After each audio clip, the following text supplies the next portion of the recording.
Corruption by P.K. Armstrong.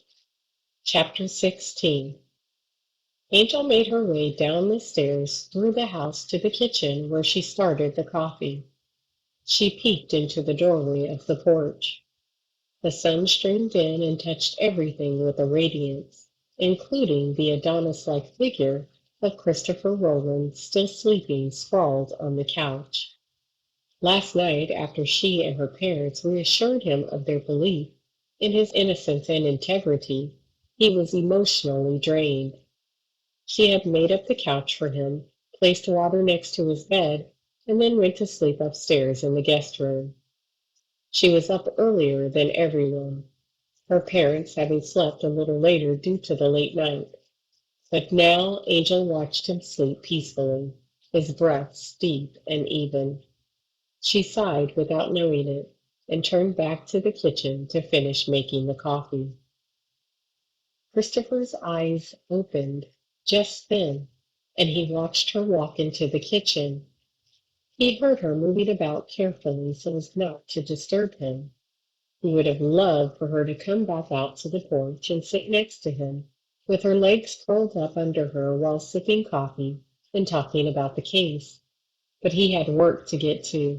His mind wandered into a brief daydream as Angel returned and he got his first full view of Angel in the morning. Her hair messy from sleep, her knee-length boy band nightshirt covered by her short robe, and her uncharacteristically pink fluffy house shoes. He smiled at her. "You're going home to shower and change first?" she asked with a to-go cup of hot black coffee in her hand. "Yeah," he said, rubbing his eyes. She stepped into the room as he pulled his shirt on over his head and handed him the cup. He paused at the edge of the couch to take a sip. "How did you sleep?" she asked. All the while, her other ear was tuned into her mother's progress across the wooden floors of her bedroom. "Surprisingly well," Christopher admitted, taking another sip. "I didn't wake once." Angel agreed. "It's home," he stated simply, but her voice was full of an emotion Christopher could not put his finger on. He stared at her, trying to understand if there was more meaning behind her words.